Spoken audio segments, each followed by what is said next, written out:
reka turebe rero uyu muhungu uyu mugabo uyu muministre Olivier Nduhungirehe araziriki bigenze bite Mutesi Scovia bizamate Rudatsimburwa Albert bizamate president ahura nabyo gute bino bintu bimeze gute ururuhurane rw'abantu bane wibuke hari video nakoze hashize igihe ubwo basinyaga amasezerano y'I Washington naravuze nti ngewe ndi President Kagame nahita sezera kuko ari amasezerano kujya kuyasinya baravugaga ko batari muri Kongo ko twebwe u Rwanda tutari muri Kongo byahise byerekana ko ibintu byose u Rwanda twavugaga twabeshyaga ko tubyemeye ku mugaragaro tubisinye ari amasezerano rero bayisanzemo gute baje kuyasinya gute uyu mu ministre w'ububanyi n'amahanga Olivier Nduhungirehe araziriki bimeze bite hari ibintu mpora babwira ku ijambo ry'umwimerere mwige ijambo ry'Uwiteka udafite ijambo ry'Uwiteka ngo ryari ku mutima wawe byose bijya ku musenyi ibi bintu niho bigana n'ubuhanuzi buba buzi imbere yacu ariko abantu ntibabone uyu rero Olivier Nduhungirehe araziriki Scovia bizamate Rudatsimburwa bizamate president bizamate ibi bintu ni ibiki narabibonye ngewe birantangaza turabihera hehe reka mbabwire nti shaka ukuri ukunda ukuri usangiza abantu bose ukuri niba nta kuri muri weho ntuzigera na rimwe ubona mu maso h'Uwiteka ngo ubone Imana nubwo uzabona amaso h'Uwiteka ariko uzajya aho uzajya nyine aho abanyenyuma bateguriwe nikomeze ibi bintu rero kuki nonaha kuki bigenze gutya biriya bintu bimeze gute ni ibintu by'urusobe umuntu atahita yinjiramo ngo asobanure ariko ku bantu batareba bahita babona ngo ministre yatanye amagambo n'umunyamakuru ngo Robert Rudatsimburwa ngashaka kumudefanda ibiki byose niko bigaragara amaso yose niko bibona ariko ikihishe inyuma y'ibi bintu umujinya w'urano nzuzi uriya mu ministre afitwe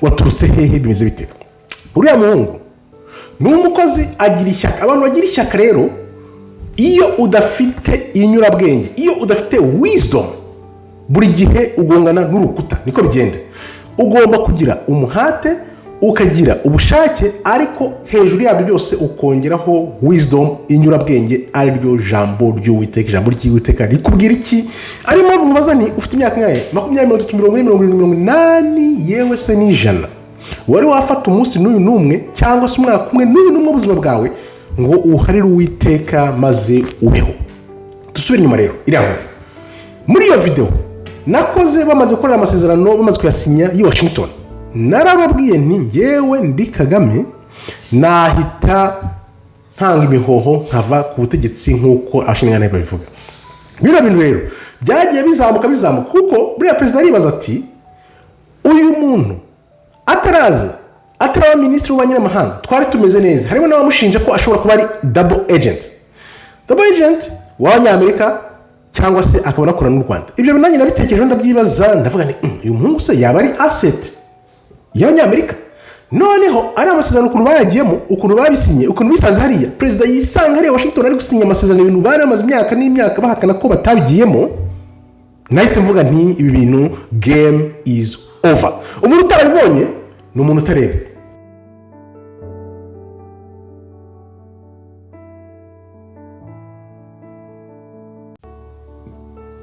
reka mbahaye ikaze nanone rero mbahaye ikaze kuri Rwanda tukaba tugiye gusesengura aya masezerano y'amahoro yasinywe hagati y'u Rwanda na Kongo wahita wibaza uti se u Rwanda na Kongo basinye amasezerano bari mu ntambara bigenze gute ko twamyiteka twumva ko u Rwanda rutari muri Kongo none abazungu babigenje gute kugira ngo u Rwanda bari rwo ruza gusinya ntagire umuntu wa M23 n'umwe uboneka hariya bigenze gute katse tubyinjiremo rero mbere yo kubisesengura kamaze nkubwire ibi bintu bya Kongo namye mbivugaho kuri channel y'ijambo ry'Uwiteka ko ari ubuhanuzi ku bantu bankurikira wenda barabizi kuko hari ubuhanuzi bw'inkone ebyiri bugomba gusoza yudu uri muri Amerika n'ubwoko 10 bwaburi muri Afrika bugomba guhura bukongera gukora inkoni imwe mu kuboko kw'Imana kandi ibyo ntago bishoboka Kongo idafite amahoro ibyo narabivuze bisobanurira abantu ko biteye ubwo buhanuzi bw'inkone ebyiri nimutabuzi wajya kubushakira ku ijambo ry'umwimerere iyo channel nkora ijambo ry'ubuhanuzi n'izindi nyigisho zerekeye iby'ijuru agakiza n'ibindi byose wabisanga kuri channel yitwa ijambo ry'umwimerere jya murebe urebe ubuhanuzi bw'inkoni ebyiri uko buteye. Ibintu rero bibaye bikabera muri Amerika, bagasinya amasezerano bakavuga ko ari amasezerano y'amahoro hagati y'u Rwanda na Congo. Bisobanuye iki? Ko u Rwanda rwavugaga ko rutari muri Congo, twebwe abanyarwanda tutari muri Congo. Ese uyu mutego abazungu baduteze uteye ute? Ababibona barabibona, abatabibona ntabwo babibona. Reka twinjira muri video rero nyirizina mbasobanurire nkoresheje amafoto ubwayo icyo ibi bintu bihatse, ubundi dufate n'umwanzuro nkubwire ari njyewe ndi u Rwanda uko nabigenza. Kuko ibi bintu abantu benshi barabirebesha amaso gusa bakavuga ati birarangiye. Nawe bibaze, njyewe nubwo narinzi ko bari mu biganiro byo kuzasinya amahoro n'ibyo byose, ariko numva ko wenda bazaguma mu mikino, bakaguma mu mikino bacenga n'amacenga. Ariko nimba bibaye nyine bagasinya, ntawe ututungura ukibaza amasezerano se Kongo n'u Rwanda bayisinya gute kandi nta ntambara yeruye u Rwanda na Kongo barimo? Kuki M23 atariyo yaje gusinya? Reka twinjire muri video rero. Ndatangira hano, reka dutangire hano. Trump azamuka, ngaba barazamutse. Uko binjiye ubwabyo byerekana ko ibi bintu ari amacenga. Reba Trump arazamutse, araje ahise atangira kuvuga. Perezida w'u Rwanda Kagame arakurikiye, Kisekedi arakurikiye. Hano hantu Kisekedi na Kagame bagomba guhita basuzanya kugira ngo kuko berekane ko ibi bintu ari amahoro nyamahoro. Nuvuga rero ko niba bahise batambuka bakagenda umwe akurikiye undi, nta connection irimo hagati yabo, ni ukuvuga ngo ibi bintu ntabwo ari amahoro basinyiye. Igitangaje rero, Trump uko kwinjira aya magambo yabanje avuga mu nyubako, avuga iby'inzu, ntabwo ibintu by'amahoro yagomba kubizana mu inzu. Inzu abantu bose barabona ko imeze neza, yubatse neza, ntago ari byo yarigomba guhita atangiraho. Yari guhita ahubwo atangira akavuga ati amahoro arasinywe, akaba ari byo akomeza avugaho. Kandi dukomeze rero mbereke ibyo Trump yavuze, mwarabibonye. Yarakomeje aravuga amagambo menshi, ashima abantu babigizemo uruhare, avuga byinshi, ariko nta M23 yavuzemo, nta Kongo yavuzemo. Yagombaga kuvuga uko ikibazo cyateye muri make, kugira ngo abantu koko batabizi atari kubica hejuru ngo abihishe, bumve ko ikibazo cyari giteye nuko ikibazo kimeze nuko kizakemuka, ingamba bafashe kugira ngo icyo kibazo gikemuke. Yarabirenze byose, ariko reka tuze turebe. Tugeze kuri perezida w'u Rwanda rero, yaraje nawe arakomeza ashima Trump ko ari iby'agaciro, byari byarananiranye, none dore babigezeho. Akomeza avuga Trump. Hano hantu perezida w'u Rwanda yagombaga kwibanda ahubwo kuri Kisekedi, akavuga ati Kisekedi, we wemeye kuza muri aya masezerano tukadusinye nk'abavandimwe, hakerekanwa urukundo nyarukundo, niko ibintu byari kugaragara ko amasezerano yasinywe, ikibazo kiri kurangira. Wibuke nsubiye inyuma gato, Trump yaravuze ngo hapfuye abantu barenga miliyoni 10, ngo ababigizemo uruhare bagomba hazakurikizwa ibizakurikizwa kugira ngo amasezerano ashyirwe mu bikorwa, ngariko ngo ababigizemo uruhare ngo bazajyanwa mu nkiko. Sinzi ibyo bintu wabyumvise. Na biriya bintu byo kuvuga izina rya Kisekedi, mbona abantu bari guseka hirya no hino, bishobora wenda no kubushake kugira ngo asetse abantu, ariko wenda ntago ariko yagombye kurivuga, ko atazi kurivuga. Abazungu benshi birashoboka ko yarivuze nabi kubera ko bigoye, ariko abanyabona benshi babigize ikibazo gikomeye cyane. Bira ntago ari ikibazo gikomeye cyane, ahubwo ikibazo kiri hehe? Hari aho yavuze izina rya Kagame akinjira, yavuze Kagame neza nkuko Kagame of Rwanda bivugwa, ariko noneho nyuma aza gushaka nk'ugoreka uze kubyumva neza, aza kuvuga ngo Kagome ukuntu. Ibyo bintu yabivanye he? Yabyumvise ate? Urumva ameze nk'uri guca amarenga y'ukuntu ibintu bimeze. President Kagame to come up and say a few words, Rwanda. Noneho uretse turebe perezida w'u Rwanda amaze kurangiza kuvuga, Trump ntabwo yahagurutse. Kuki Trump atahagurutse? Yaricaye, no perezida w'u Rwanda ahubwo asa nk'umwunamira, twabyita nk'uri gucinya inkoro, niko abantu babyita. kuko urebye ku Rwanda bisa nkaho ari ukwigura, kubera ko nyine wa mutimanama w'umuntu uri mu ruhame amasezerano akaba yaje, umuntu aba yishinja n'ibiki byose.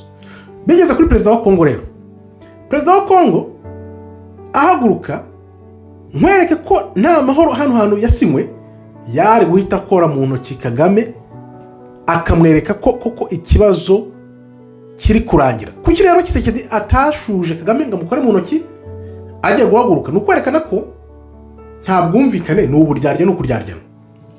Tshisekedi yavuze ijambo avuga ko bishimiye intambwe yatewe, ko bizera ko ibibazo bizakemuka, arabirondora byose, avuga ko ibibazo byari bibarembeje imyaka n'imyaka, ariko nawe arangije arimo gusoza, ndetse urebe ari gusoza ijambo rye yaragiye ajya gusuza Trump. Nawe yakomeje avuga Trump, nawe kuki atavuze ngo Kagame, aravuga ngo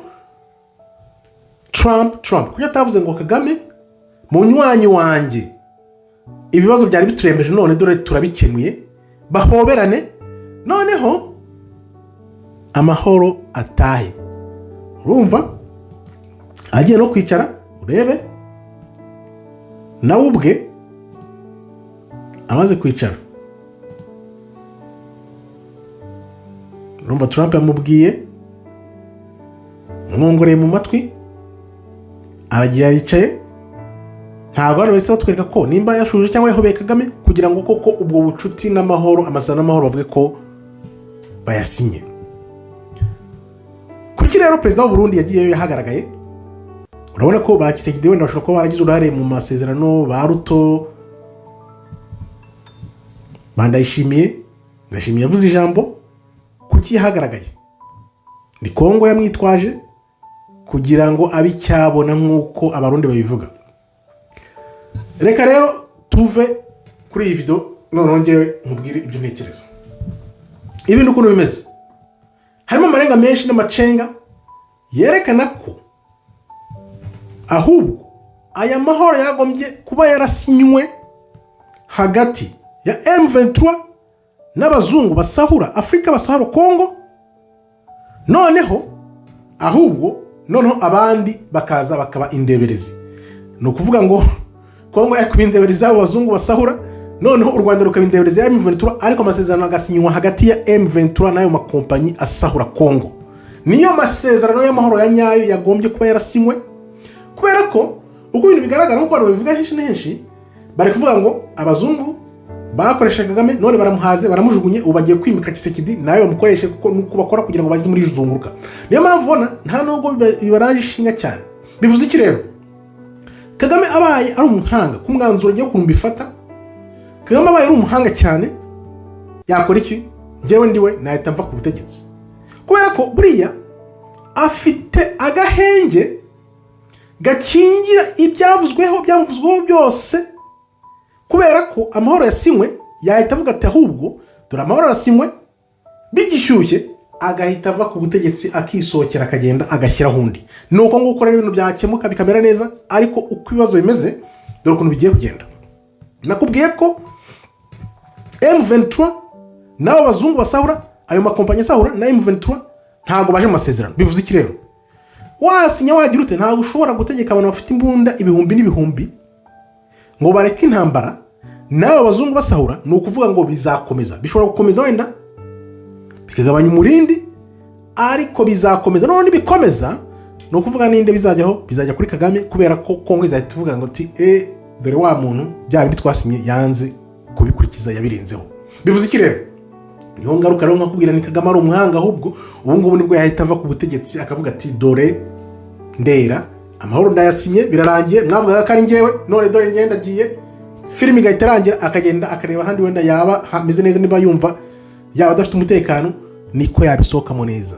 Bitabaye ibyo, bwa buhanuzi bugomba gusoza, kandi uko bizagenda, uko bigiye gukorwa, buriya harimo amacenga akomeye cyane. Ni ukuvuga ngo amacenga, ni ukuvuga u Rwanda baruciye intege 100%, ntago rero ruzemera gutegekwa cyangwa kuyoborwa, kandi rwarumenyereye kuvuga ruti M23 yahari ijyayo, ikimenyimenyi n'ikimenyetso atari kuvuga ngo ni ibintu mpimbye, ni uko basinya amasezerano nyine hagati y'u Rwanda na Congo, ukibaza ngo u Rwanda ruje mu masezerano gute kandi ari M23 hariya. Nuvuga rero kino kibazo ntago kirangiye, cyarangira gute? Keretse Kagame yiviriye ku butegetsi akavuga ati dore ngewe ndera amahoro mwavugaga ndayasinye ndarangije, dore ngenda agiye. Nta nubwo n'ibindi bintu byakurikira cyane kurusha uko byaba bibi agumye hariya, noneho ibibazo by'intambara bikongera kubyuka. Kuko nagumaho ibibazo by'intambara bikabyuka, byose bizahita bimujyaho, noneho bigaragara kuko abantu n'isi yose bazavuga ati ntureba mwasinye amasezerano none dore birabananiye kuyakurikiza, bihite bimujyaho, intambara ititera, noneho ukundi bizagenda ibindi n'ubuhanuzi. Iryo rero akaba ari isesengura nkoze. Ahasigaye ngiye cyo mwana nakubwira, hari ubuhanuzi bw'inkone ebyiri bwerekana ko Kongo igomba kugira amahoro arambye, kugira ngo ubuhanuzi bw'Imana atari bw'abantu busoze. Amerika, Trump uri hariya afite ibibazo bimurembeje, ibyo nabyo nabyibagiwe. Ntabwo rero umuntu ufite ibibazo bimurembeje abantu bavuga ko batamushaka ahubwo aveho ari sinzi abakurikira ikibazo cya Israel, Amerika n'ibindi bibazo byagiye biba muri Amerika mu mezi ashize, muzi neza ibyo ndi kuvuga. Kuko Trump ntabwo ari umuntu wari ukwiriye kuvuga ngo u Rwanda na Kongo barasinya amasezerano. Ni amacenga kandi nigiye gusa, ntabwo bizatinda kwigaragaza. Murakoze rero, nkambashimiye abamurikiye abo twabanye, kandi aho kugira ngo ubutumwa bugere ku bantu benshi cyane. Subscribe, mwiyandikishe, nawe utarabikora iyandikishe kugira ngo mujye muza hano mwumve isesengura ryimbitse rya nyaryo, kuko biriya byose ni ubuhanuzi bwanditse kandi bugomba gusoza byanze bikunze. Nkambashimiye rero, Imana ikomeze ibarinde. Shalom, shalom, todaraba, tov meyut.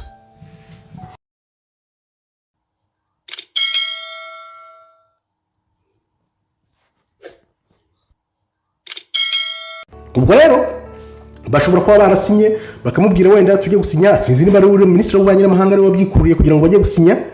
Bamaze gusinya bumva ko birangiye nyine ari bya bisezerano by'ipapuro bazashyira ngo bikarangira. Ariko no, umuzungu mbigusubiremo, iyo akubwiye ikintu ku munwa, iyo akweretse ikintu ku maso ukakibona, noneho iyo ashyize ikintu ku nyandiko ni game over. Bamaze kubisinya rero abazungu barabyihoreye, bamaze kubyihorera bagapushinga. Wibuke ko buriya n'ikintu kibikongeza ni message ziri inyuma abazungu bohereza perezida, abantu rubanda rugufi batazi. Izo message rero nizo zipushinga zigashira na pressure, nkuko nabivuze. None uko bohereza izo message, uko bazungikanya bavuga bati dore ukuntu bimeze, noneho rero sasa hagomba kuboneka umuntu ubishyirwaho byose byagiye ukuntu. Minisitiri w'ububanyi n'amahanga wabisinye, wabitangije byose, none birangira perezida agiye hariya. Amaze kujya hariya bijya kumugaragara ko none u Rwanda turi muri Kongo, bigaragara ko none tugaragaye. Byafashe igihe gahoro. Scovia Bizamate rero ibintu bateranye amagambo ngo by'igifaransa byo gusobanura, no. Ubundi yes, umuturage, umunyamakuru afite uburenganzira bwo kubaza ministre bakaba challengingana, ariko nta hantu nabona challenge ya ministre n'umuturage igera ahantu hakomeye cyane. Wenda bishobora kuba byarabaye bachallengingana mu bintu wenda by'imibereho y'abaturage, wenda avuga ati challenges ziba mu bihugu wenda nka za Denmark, za Sweden, umuhanda, uyu muhanda tuzawubaka, ugomba kubakwa ukarangira igihe kiniki. Umuturage akaza akavuga ati no, ntuzahaca kubera ko uca mu butaka bwanjye, ntabwo mbyemeye, ingingo ni irandengera. Nizo challenges ziba mu bindi bihugu, ministre n'abategetsi, ministre n'abaturage, abategetsi n'abaturage. Byagenze gute rero hariya uko byagaragaye? Kiriya cyari ikibazo cyo kuri internet. Scovia na Nduhungirehe bagiranye, byagomba kurangira kuri internet uko byatangiye, cyangwa se bakajya mu bikari bakabirangiza, kugira rero bizane hariya babigire nyirabayazana, babigire n'ipfundo ry'ikiganiro. Nuko bigaragara neza ko Nduhungirehe ibye bimeze nkaho byarangiye. Ubundi nyine kuriya ni nko gutanga abagabo, tidore ndatanze abagabo. Biriya bintu bigaragara turi gutanga abagabo, akazi karamunaniye, biranze. Umwaka umwe, nyuma y'umwaka umwe ishyaka yari afite, no, ubintu ugomba kugendamo gahoro, ukabanza ugashungura ukareba uko byagenze abakubanjirije. We rero yaragiye ajya mu bintu ashaka gukora ibintu nyine n'umuhate we n'ubushake bwe bukomeye cyane, kuko ni umuhungu ubona ko afite ubushake, ashaka gukora ubushake koko, akora yivuye inyuma. Ariko wenda ibyo ukora niyo waba wivuye inyuma birimo irihe nyurabwenge, nicyo kibazo gifatika. Scovia se yaba yari setup nawe yarateguwe akaba yaraje challenge minister kubera ko babona ko ibyo amasezerano babisinye bitaye muri tank ya hatari ari amasezerano kuyasinya ni ibintu byaba danger hatari ni danger kuko umuntu wabaye mu bazungu igihe kirekire ukareba biriya bintu ari mpamvu n'abantu bose kuri internet kuri za YouTube bavuga ko ngo Olivier ngashobora kuba yarabikoza bishaka kubajyana muri amasezerano akasinya ngo ese byageze hariya kugira ngo tujya gusinya uyu muhungu atareba koko ibi bintu bidutera muri tank ya hatari.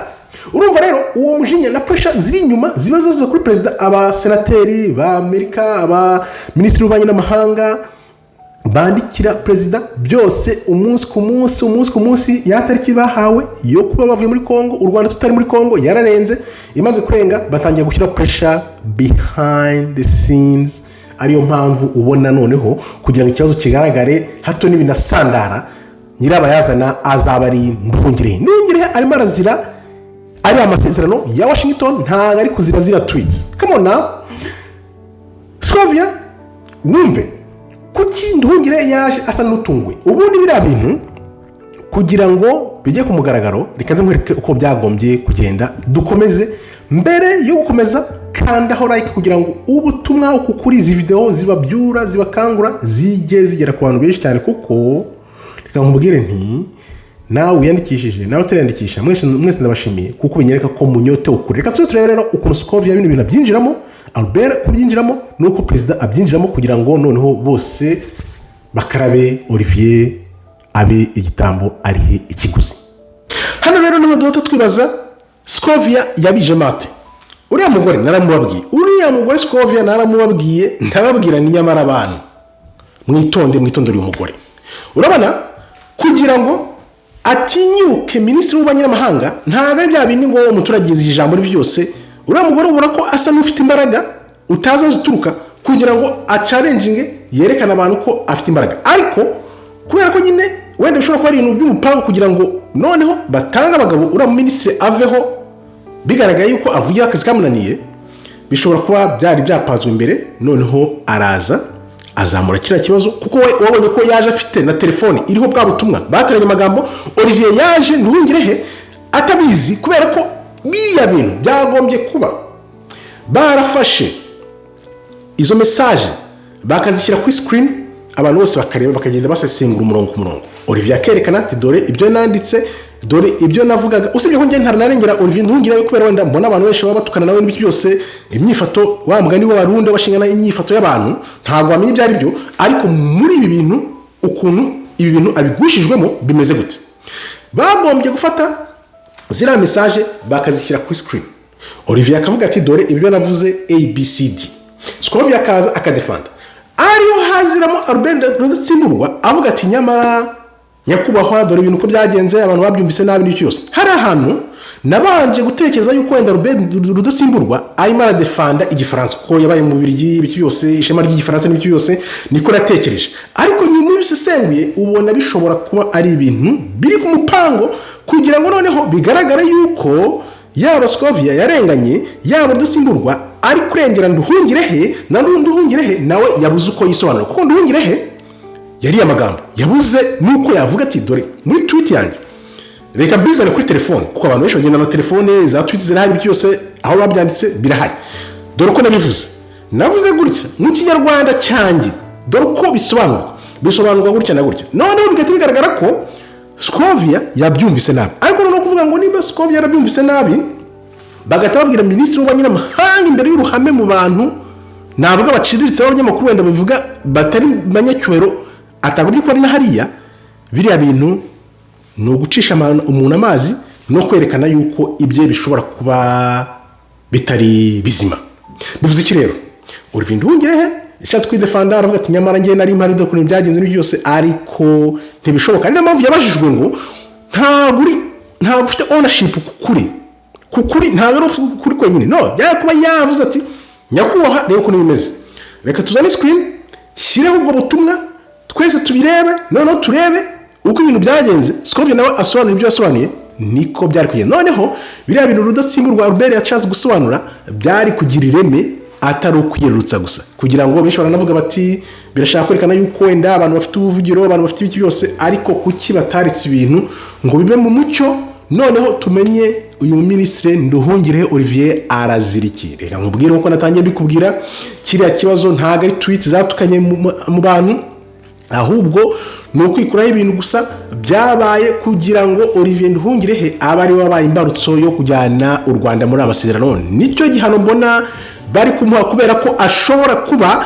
afatwa nk'umuntu wenda ntabwo nakoresha ubugambanyi, ahubwo wabaye imbarutso y'uko u Rwanda rujya muri amasezerano ya Washington rukayasinya, rukiyambika ubusa imbere y'amahanga yose.